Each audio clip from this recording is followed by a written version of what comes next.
everybody. Welcome to the newest Myopia Defend Your Childhood. This week we're doing something a little bit more unusual, kind of a, 1980s comedy from, well, here's the thing. It's John Hughes. Everyone loves John Hughes, The Breakfast Club, 16 Candles. He even produced / wrote some of the classics of the Christmas period, like Christmas Vacation, for example. And yet here we have it's like a masturbation fantasy with a moral at the end that has no act structure and is just kind of weird. In fact, if it wasn't John Hughes, I don't think it would be made. It's not that it's bad, it's just that it's weird and the gender politics are weirder. And frankly, the Oingo Boingo song might be the best part, so stay tuned for that, I guess. That being said, I do have some things to mention. For example, depending on when you are listening to this, we have Cineprov is riffing the movie Flesh Gordon on the 19th, which is cool. And on February 1st, they're doing the movie Stragglers. So from all of us at Dude Letter Podcasting, Myopia Defend Your Childhood, Doomed to Repeat, Mission Briefing, which should be coming back soon, and the upcoming Disremembered. Happy New Year, and I hope that 2018 grows on our successes of 2017, and it's all because of you. Thanks, guys. Why don't people understand my intention?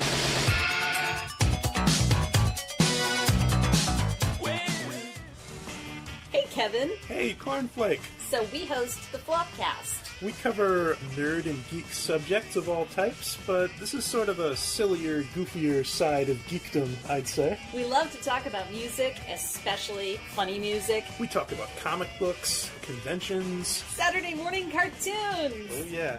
I'd say if you're going to put the Flopcast in Brady Bunch terms, we're like the cousin Oliver of podcasting.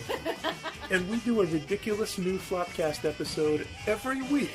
What is wrong with us? We really have nothing else to do.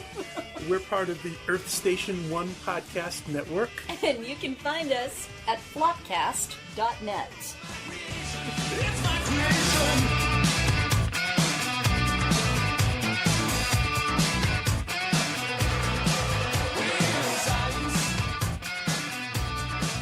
Welcome to Myopia Defend Your Childhood. This week, we listened to a lot of bullshit from Oingo Boingo. We watched 1984's John Hughes masturbatory film, Weird Science. I'm so glad you didn't say masterpiece, because wow. Yeah. That's where I thought it was going for a second. No. That's right, me too. Oh boy. It's the first time I'll ever agree with somebody saying, yeah, so glad he said masturbatory there. Here's the thing about Weird Science, which we'll get to. It's fine. No, it's not. It's just nothing. We've done a lot worse. We've done a lot better. We did worse a few weeks ago. But anyway. So I'm Nick Hoffman, editor of Dude Letter, and Riffer on Cineprov this time. Okay. And on panel we have... Christina. Jeremy. Hello, this is Daniel. My ass looks at least as good as Bill Paxton's. And I'm Thomas Herman of the Brothers Herman and host of the Geekly Oddcast. You see Bill Paxton's ass in this movie. That's where that joke comes from. That's quite a claim, Daniel. Oh. Well, I can prove it right now. I mean, it looks better now, considering... Aw, dude. Dude. I'm turning Daniel down a little. So Jeremy likes some bony is what we got from that. Sorry if I was Boning them bones. sorry if I was being too loud, Nick. No, you're fine. I don't care. I edit this down anyway. I won't edit that out, though. This was something that happened. This is our first John Hughes movie, and it was weird. Wait, this is our first John Hughes movie? Yes. It's possible. I think so. Oh, good Think about Lord. what we didn't do Made in Manhattan. Never done Ferris Bueller. We didn't do Reach the Rock. Breakfast Club. Flubber. 16 Candles. How is it? Day Out. The Breakfast Club's going to get a Criterion release next Pretty in month. Pink. Can anybody? Does that blow anyone else's mind? Maybe Jeremy's here. That what? The Breakfast Club is getting a Criterion Collection release next month. It's unnecessary. Yeah. Well, they're doing Night of the Living Dead in 2 months. Night of the Living Dead. Well, that's a landmark. Oh yeah, but I mean, considering how many public domain editions, there needs to be a definitive. Well, first of all, who gives a shit? It's John Hughes. He was all over the 80s. They probably just said pick one. No, I mean, honestly, it could have been Pretty in Pink, it could have been 16 Candles. They were like, those are racist. Let's do another one. Let's just do one where people share the marijuana. where Anthony Michael Hall is equally racist. I guess. Someone makes a sandwich out of Fruity Pebbles? That's right. Or Captain Crunch. Captain Berries. Crunch, yeah. Yeah, okay. Oh, yeah. I don't know. That movie has its charm. She wasn't even in detention. She's just hanging out. Yeah. She just likes hanging out. And she looks better before the makeover. Makeover, makeover, makeover, makeover. I'm just going to let you keep going. That's from a show that no one has ever seen. Except us, and it's a Except great for you show. and I. We'll talk about a TV show that doesn't matter. So other than Some Kind of Wonderful, which is what we should have done, this is, well, like, Daniel, do you want to give us a plot synopsis? Sure, if you insist. These two horny teens are unpopular with the ladies, which is proven after they get their pants pulled down in a gym class in front of all the gymnasts. Their description of their fantasy at that very beginning scene just plays out half of the movie. Like, Yeah. Well, any Shower with girls. Yes. As someone who showered with someone else, it's not a pleasant experience. There's not enough room in a shower. Yeah, I was about to say. I'd just rather enjoy a shower. The shower in this movie was huge, but anyway, Someone who doesn't know how people live. No. no. He's never seen a poor. He thinks he wrote a tax plan. Like he doesn't understand how poor people actually. Well, anyway, have you seen Pretty in because Pink? they're so frustrated, they decide to use 80s computers, which is apparently something they can do to create an artificial woman named Lisa, who is a With a Barbie doll. yeah, who is a supermodel god, or a goddess in this case, and she helps them straighten their lives out. This is a movie that makes war games seem much more reasonable in the 1980s. Yeah, well, Okay, well, this movie infuriated me in a way. First of all, it's perfectly passable. If you like John Hughes, you'll enjoy this. I didn't realize how much I didn't like his tropes because I could pick out, oh, that's a very John Hughes line, and the more I did that, the more angry I got. well, when it works great. When it doesn't work, it crashes and burns. It's terrible. Also, okay, there's two actors in there, two kid actors who really should not be in any movies ever. Well, there's Anthony Michael Hall and what's the other little shit's name? I just call him the other little shit. I mean, he didn't. Wyatt. Yes, Wyatt. The character is Wyatt, but whenever he gets nervous, he gets higher and more. Oh, jeez, Rick. That should have been played by Ferris Bueller. That should have been Matthew Broderick. Because that guy can actually act, and... Oh, Robert Downey Jr. is in this movie, and he was credited as Robert Downey. That's how old this movie is. But he's perfectly passable. The boys are fine in this movie. The girlfriends are fine. Yeah. But the two main characters are the least pleasant characters in the I think they're supposed to be because they're the most unpopular people ever They in are. their high school. Elon Michael Smith was Wyatt, apparently. who never acted again. No, he never acted to begin with, right? Yeah. Couldn't have. Yeah. He was in Superboy, which was a TV show back in the 80s. Yeah, it was bad. As well as still... he was in the Goldbergs recently. So there you That's go. not surprising. That makes sense. Yeah. That's the 80s. The Goldbergs is the comedy version of Stranger Things. Yeah, pretty That's all much. it- Yeah, no, that's fair. That's a... I mean, we got nothing, Daniel. You You want to continue with the yeah, plot? you keep kind of. Okay, well, it opens, like I said, at that gym scene where Anthony Michael Hall gets his pants pulled down, and then they create Lisa, who's a very weird character. I mean, they never really define exactly what she is. All right, let's stop here. We need to talk about how this movie doesn't exist. John Hughes never went to a regular high school, did he? Because no one does gymnastics in high school gym.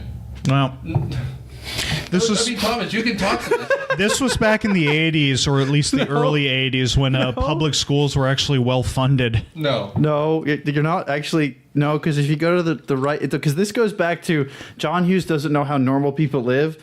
So this kind of fits with that, because if you go to a richer high school, like I kind of did, which was public school... They do gymnastics. So like this is like there should have been a fencing club as well. There should have been like Yeah. like that makes sense. I would have paid think a of full ticket price. Grease, like they did gymnastics in there. Remember when he was trying to? I would have paid a full ticket price to see Anthony Michael Hall fence. I would have liked to see him try to do the uneven bars. Oh, there you and go. broken his neck and ended this movie in fact. Awful horse, bitches.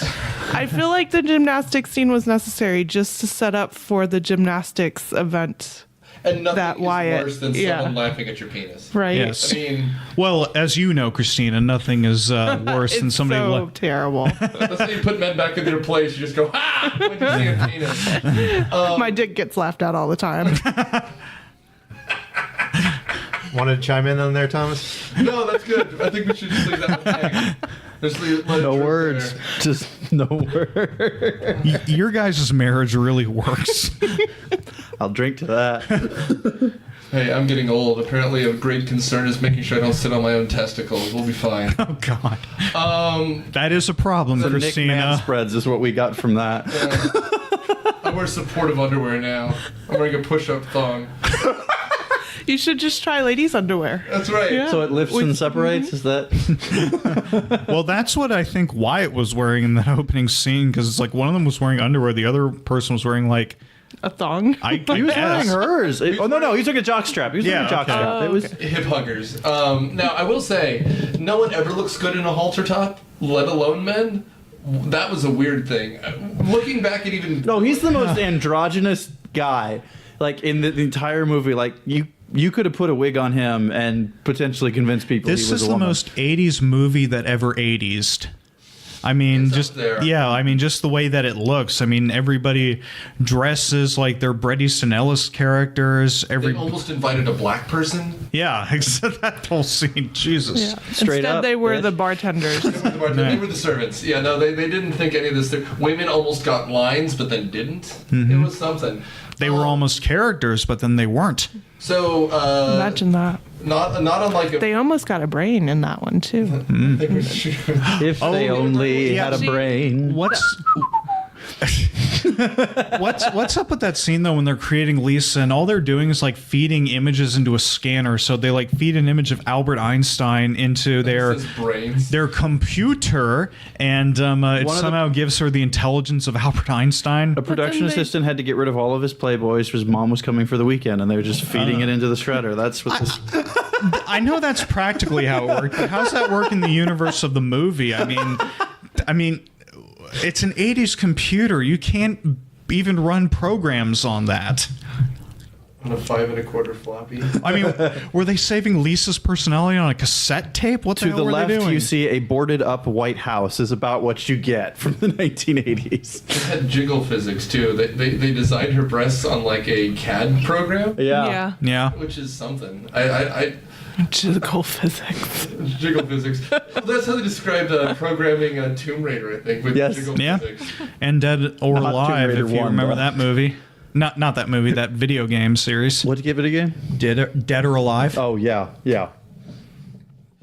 I got nothing for this. So from here, I will give the movie this. It gets going. I mean, it's only 9 Yeah, minutes it's a long, tight movie. They develop and build Lisa in 5 minutes, 10 minutes in. We already have the Frankenstein knockoff scene. They're watching Bride of Frankenstein on A colorized version of Bride of Frankenstein, which is terrible.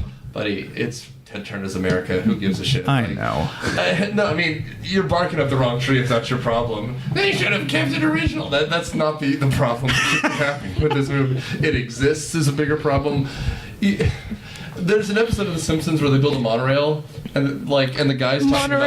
about... Yeah. There's an episode of The Simpsons where they build a monorail. It's like the most understated sentence you've ever said. Well, I mean, like they have this joke where Marge finds the scientist who helps design it. They're like, they cut corners everywhere. The celebrity guest was Gallagher. That's what this is. Like, we're gonna make a movie, and the musician is going to be Oingo Boingo. Hey, Oingo Boingo's awesome. Don't give me that look. Oingo Boingo was a great band. Okay, so the You know what? The rest of this episode's going to be dedicated to me just playing Oingo Boingo on my iPhone. Give me a minute here. So the high school that John Hughes went to proves that John Hughes does not know how normal people like. This is the aquatic. No, Glenbrook North High School. It's north of Chicago in a suburb, and this is the northern Chicago. aquatic.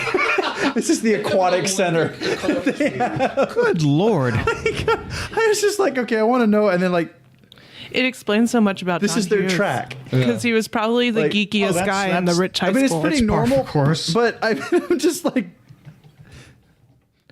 this is the front of the school. Like, This is not a normal high school. No, we're looking right now at a glass monstrosity that has been kept up to date. It looks like costs I mean, imagine maybe a few $1,000s a semester to go there. Here's the thing. He also didn't have friends.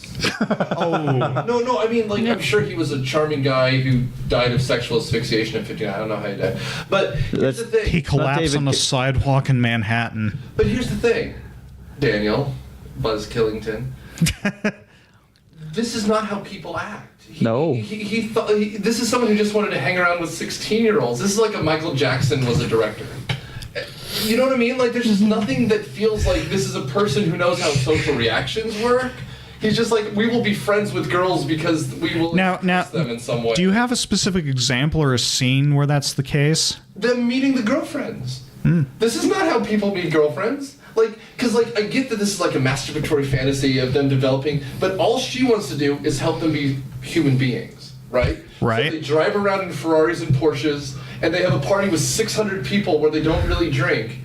Like, who else gets a 16-year-old Anthony Michael Hall drunk, and then he thinks he's cool around a bunch of black guys at like a blues club? Well, that was an earlier scene from their house party, but you're not wrong. It really doesn't matter because it really does prove the point. It just doesn't fit with how people act. And they don't develop as characters. No. They convince us they do, but they act the same way all the way through. They're dipshits. Yeah. This is such a weird movie. I think the only time they might have grown was when he was truthful to the potential new girlfriend. Yeah, I mean, literally the last 30 seconds of the movie. Yeah. But there's not like a moment where they're like, we're better now. No, that's appropriate. We'll leave that sound effect. That's better than Foley work. It is. Well, there's that one scene at the end where Anthony Michael Hall says, I want you to like me for what I am. So he's not changing, but he at least admits his own faults. I don't know if that means anything. There should have been a scene where Robert Downey and his like toady friend Got theirs. They never got theirs. Oh, that's very They rare hid for they hid behind the John bar. Hughes. But they don't even leave. Like, there's no scene where the girlfriends look for them and they're hiding, or they set, or the guys Dude, step that in. relationship was over. Yeah, at least Both of Chet gets his. Chet is Bill Paxton's army brother character. But I mean, the bullies were, I mean, all things considered, even bigger dicks than the fact that at the end Chet points a gun in all their faces. That wasn't Chet pointing a gun. That was Anthony Michael Hall. Chet does put a gun there. Oh, yeah, that's right. He does. points a shotgun. The shotgun. Yes. He hits him on the head with it. Yeah. In a very Kubrickian dick scene. Like, it's just like poking him in the face. Hey, you got laid last night, but poke.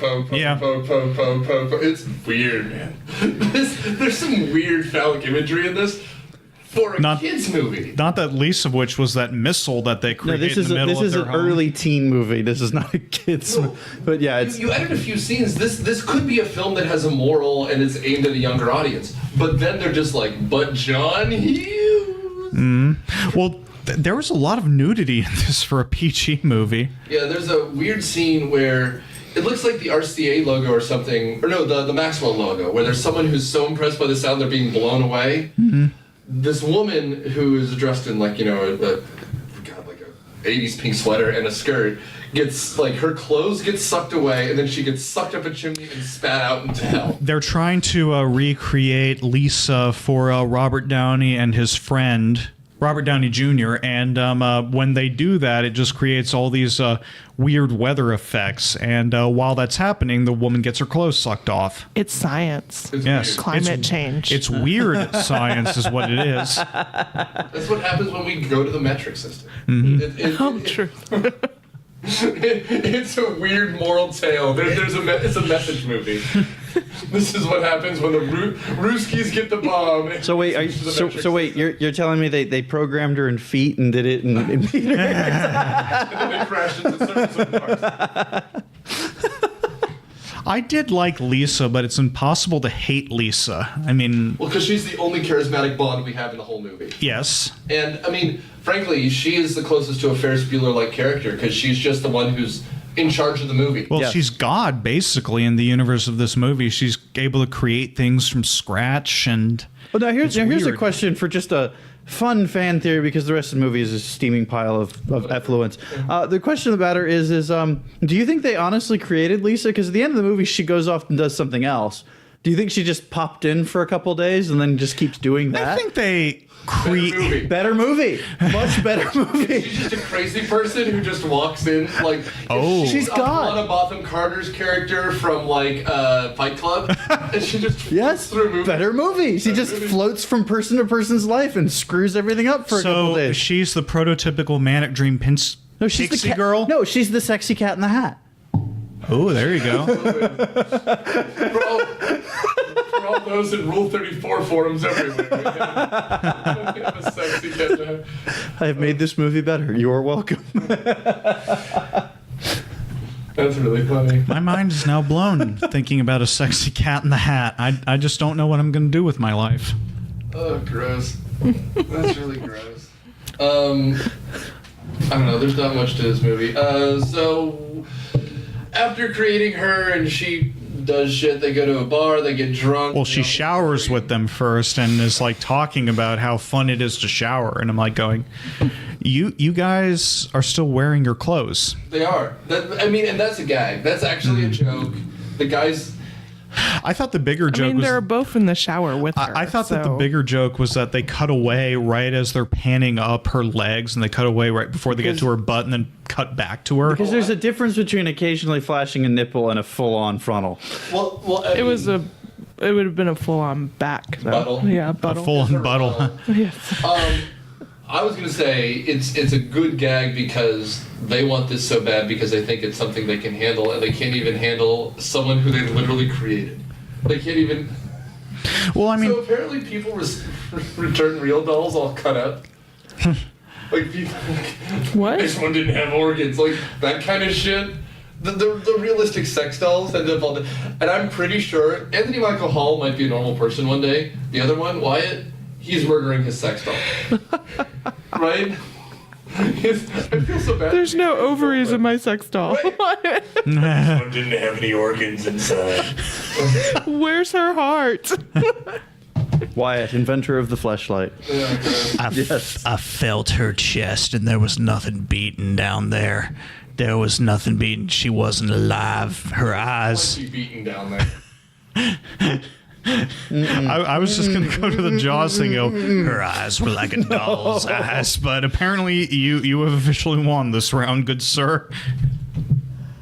There's a robot dick in my face, and that's really funny. We need Jeremy to enter something into Yeah, this. I'm staying out of this. He's got a family-sized box of double stuffs, and he is. Yeah, I'm waiting for this to be over so I can demolish them. A family-sized box of double stuffs. Let's go to that right now. Oreos. You could kill yourself in other ways. But not as tasty. Yeah, right.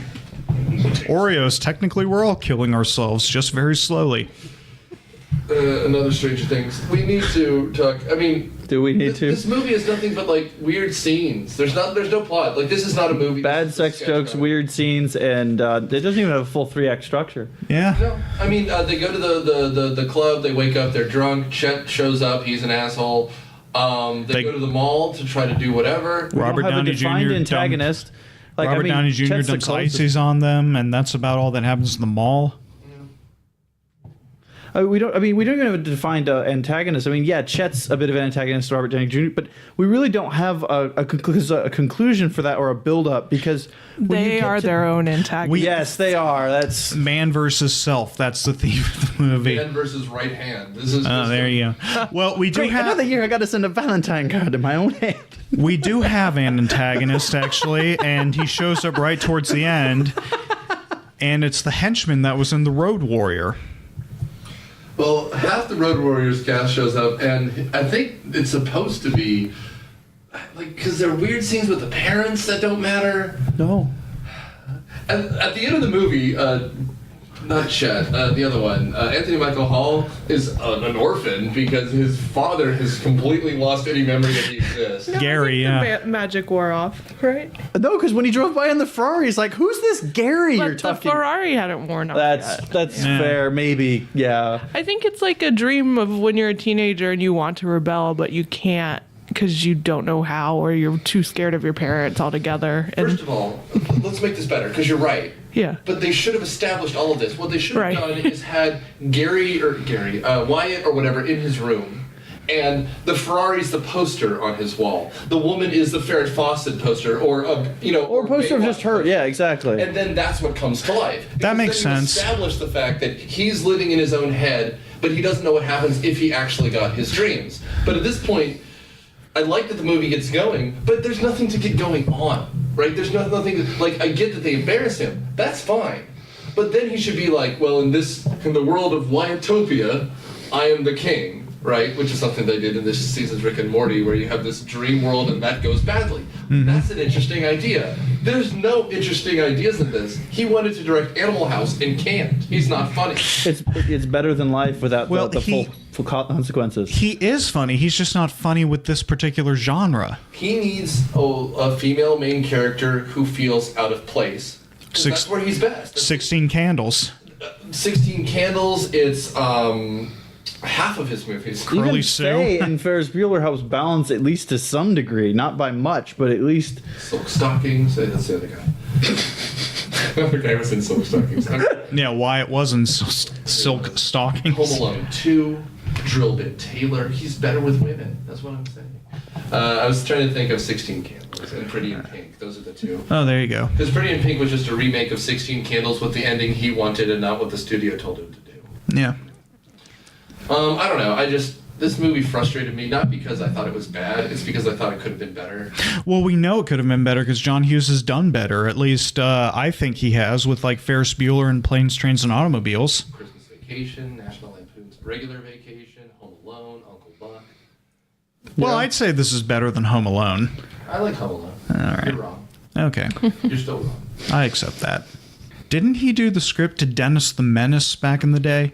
Another Daniel Stern? No, Christopher Lloyd. Yeah, Christopher Lloyd. That's a stay tuned. I loved that movie when I was a kid. It's a weird movie. It's a very weird movie. Yeah. Walter Matthau was Mr. Wilson. I think the dad, John Hurt is in it too. He just died recently too, didn't he? Yeah, of being old. Yeah. Fat. I think he had a heart problem. Okay, by The Sopranos, he was a huge man. I thought he had a heart attack. No, in Battlestar Galactica and Sharknado, he was a pretty big dude. I love how he goes back to that dog. He can't move. Just kind of waddling around. Let's see. This is not interesting to listen to. Hi, everyone. Okay. We've talked for a while. So the movie ends like all good college, or I guess teen boob comedies, for lack of a better genre, with a party. There's a party at their house. Hundreds of people are invited who no one knows. Is the joke. That's not just the ending. That's the entire third act is at this party. Yeah, there's not a third act. There's just the end of the movie. The latter third. But yeah, so again, it's like... Don't give it credit for structure that does not exist. Okay. I mean, it's literally like, we're gonna get you laid, so let's party, dude.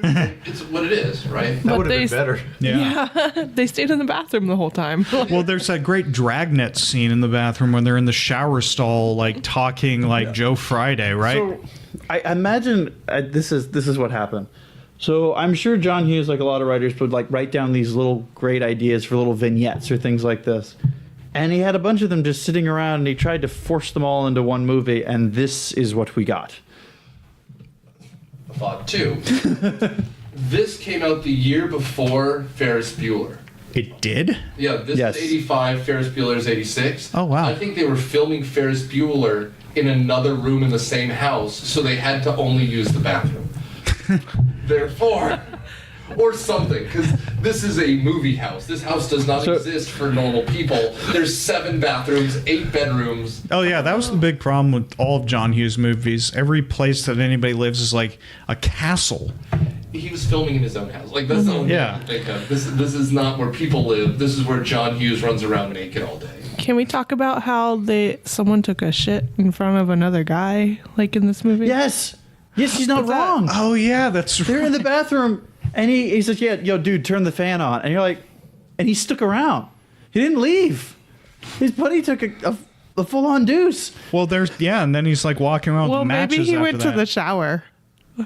He's still in the room. Still in the room. But I mean, just if you watch the scene, there is a point where they think exiting is going into the shower. I'm letting you sit in this one. There's nothing I have there. So we're talking about poops. I'm going to guess Who does this that? is a mildly sexist scene making fun of how women go to the bathroom together and they didn't know how to do it with guys because none of those beats land. Right? Like, the jokes don't work, but I think that's how the scene was originally picked. Because it's when the girls come in and they're both together. I could see how you get there. It's just horribly executed. And what's up with the punchline of that, where the future girlfriends show up and then they're talking and then they leave, plain looking. Yeah.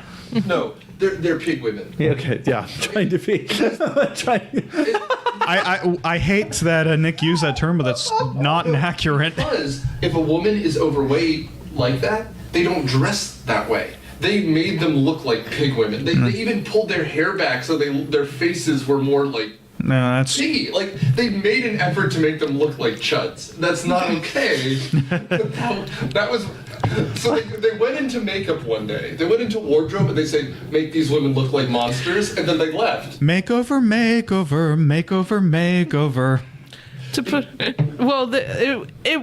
It was funny. It was because one of them had almost like a bun in the back of her hair, but she was wearing this kind of flouncy sweater with a belt that was above her belly button, so it made the top half of her look like a muffin top, like the whole upper half of her body.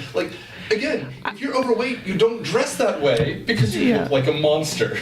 The I 80s didn't really were weird. focus on what the women looked like. It was the fact that there were two different women than the ones that they were intending How to does talk that even to. work anyway? Did they just sneak in, or No, they just didn't hear the door. How did they know that was the bathroom? All the doors looked the same. They're all closed. Well, and That's where you're wrong. Chet's room had his name on it, so maybe it said bathroom outside. Maybe there was a gentleman's gentleman. now I do believe, because this was a very tight script, I do believe that the women heard a toilet flushing, so they decided, that's the bathroom. You know what? sense. I want to go back to Nick's point. This is not how people live. So this house party starts. They open the door.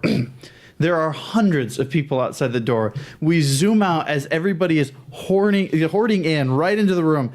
And in the lower left of the scene, there's a valet sign. Yes. And two men in red jackets valeting cars. Oh, yeah. This is the Playboy Mansion. I mean, Awesome. this is Lisa, the posh, made-up woman. Also, you pointed this out when we were watching this. Weird Science is a terrible name for this movie. Yes, it is. There's no science. There's no nothing. Well, what would you have called it? Just boobs? In Germany, it's just called Lisa. Better name. It's a better Lisa's name. an acronym. Oh. What's an acronym for? Nothing. It's just LISA, so it looks like the computer wore tennis shoes or something. Like it stands for something. Oh, okay. Like a computer program. That makes sense. You know. It makes more sense, yeah. No, it's a better... It's just this movie. Never think the movie is smarter than you, because you're smarter than this movie. Yeah. And if you don't think something's funny, it has the beats of comedy, but none of the effort. Like that Joe Friday sketch, which may have landed in 1985 when people are on cocaine, who knows what. But they don't even do anything else. Like that scene is so out of place, it's not funny. If it were more of a Family Guy kind of movie and all they did was cutaways like that, it may have worked. But when it's one scene, it happens so quickly, you're like, what the fuck just happened? Well, I mean, you're not wrong that it's a bunch of cutaways. I mean, this is like the most cliched 80s movie ever. They're like referencing every teen 80s movie that came out before then. Yeah. True. You think they named it Weird Science for the song? Or was the song made for Weird Science? The song was made for the movie, and the band originally turned it a demo, and they decided, oh, that's the final song that the band wants, so we're going to put that on the soundtrack, which is why they hated it. I mean, like, the fact that this came out in, 85 or whatever, that's fine, screams that he had watched some Zucker stuff from the earlier 80s, right? Because that's what it feels like. He wanted to throw some of that in, he just didn't know how to do it. It's a shame, because I generally like John Hughes, and this is just such a whiff of a movie. We got 2 fourth wall breaks, though. We did. We get a bunch of kind of literal winks at the camera. And also, in the most baffling, you're not going to believe this ending, Lisa just exists. We think she disappears, but she shows up to gym practice to a bunch of sweaty guys who all smack their heads and faint. Well, she does demand that they drop and give her 20s, so... I mean, I guess. You're a woman, Christina. When you try that, what happens?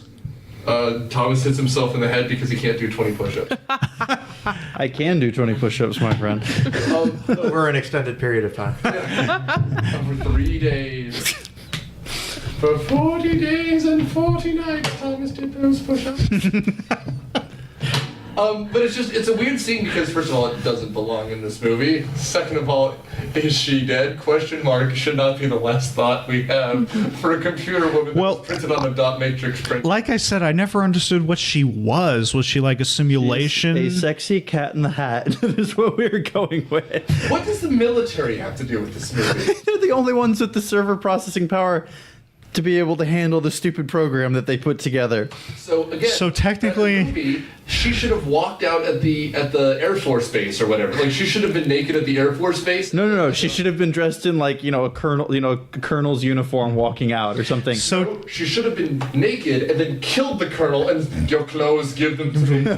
So technically speaking, this entire movie is built upon a major federal crime. Yeah, pretty much. Treason. That would Yeah. have been the great, like the Blues Sexual Brothers treason. ending. The Blues Brothers ending, where all of a sudden the military shows up and arrests them. Yeah. That's a better ending to this movie. How about hacking is like a major trip? Like, Well, that was technically War Games. And better movie. That's Still a true. better movie, yeah. Red Dawn is a better movie than this. Ooh. Anyway, I think But we're helping the Russians now. yeah. No, I believe it's the other way around, depending on what state you live in. And guys, in the remake it was North Koreans. So please. Yeah. We're out of time. Let's wrap it up. Thank God. Start with you. What do you think? Final thoughts? meh. I think this is my best way of feeling towards it. I probably will never watch it again. Jeremy. To go off what one of our panelists, Matthew W. Quinn, says, don't watch this once. Daniel. Boobs. That's all I really got. I mean, it's there's a lot better John Hughes movies, and there's a reason he's considered such a classic director, but this really doesn't explain why. Yeah. So go check out Ferris Bueller. There's a lot of boobs on screens too. I think it was rated PG. Yeah. Should have been PG. Oh, we forgot about after the scene with the clothing getting sucked off when they're making Lisa. There's all that porn playing in the background. Remember that? Yeah, there's just porn. Like, Yeah, there's just. That's why I'm saying, like, Hugh Hefner should have showed up. Like, I don't. The thing is, the nuclear missile coming through the floor isn't a joke. It's not a gag. No. It should have been like they were on the wrong page of the Playboy, and so Hugh Hefner popped out instead of the centerfold. Oh, that would have been That good. would have been funny. That would've Like, been it was just like, what kind of party is this? Why are you upstairs? The chicks are down there, and I'm old, so it's funny. Him and a rapping granny should have popped out, for Christ's sake. Thomas, what's your thoughts? I usually like bad movies, especially in the so bad it's good category, but this doesn't crest the hill on that side. This is just bad. Just don't watch it. Agree with the reverse Matthew Quinn line. Okay, so here's the thing. Frankly, my thoughts on this are a little bit, I guess, weirder. I don't hate this movie as much as we made it sound like. It's just not a fun movie. It's none of the things that John Hughes usually does well, which is Breakfast Club, which is all about interpersonal relationships. You don't get any of that here. Mm-hmm. That's why it's frustrating. It just doesn't feel like, at the end of the day, not that they haven't learned anything. Who could give a shit? It's a comedy. But no one cares. No one has any feelings at the end of this movie. And B, it's not funny. It just feels incomplete to me. You can literally skip this one and go to Ferris Bueller, which is a genuine comedy. You can watch 16 Candles or Pretty in Pink, which is a genuine comedy. Although, for people who like this movie, they like probably Bill Paxton. That part held up fine. Mm-hmm. And there's certain bits that are funny. They just all last way too long. Yeah. Maybe there's a TV edit that cuts it by 10 minutes that would make it better, but all the jokes are beaten to death. There was an entire Weird Science TV show back in the 90s on cable. And it was based on this? It wasn't the one with the little girl. No, it was based on this, I think. What's the one with the little girl who's a robot? Small Wonder? Oh, Small Wonder. Thank you. I'm sorry. Wrong bullshit. Anyway, so I usually prepare badly for everything I do, so give me 1 second. We're going to watch kind of a classic next week. which I love for our hint. And I don't even know what to say. Again, two things. First of all, we're returning to people we visited before, Paul Verhoeven and Philip K. Dick. But more so, I'm going to just give this one away with a hint that everyone knows. We're going to see someone with 3 breasts. I was about to say boobs. Yeah. So with that in mind, tune in next week and every future week when we put another past in your trial and we watch a movie that I think everyone will actually enjoy. Why don't people understand my Myopia Defend Your Childhood is a member of the ESO Network and produced by Dude Letter Podcasting. It is hosted by Nick Hoffman. It is edited by Nick Hoffman and Candace Burns. The theme song is Caroline by the Serenaders, and their music is available on Amazon. Please rate and review us on iTunes, Stitcher, or wherever you get your podcast. And tune in next week when we put another little piece of your past on trial. Thanks.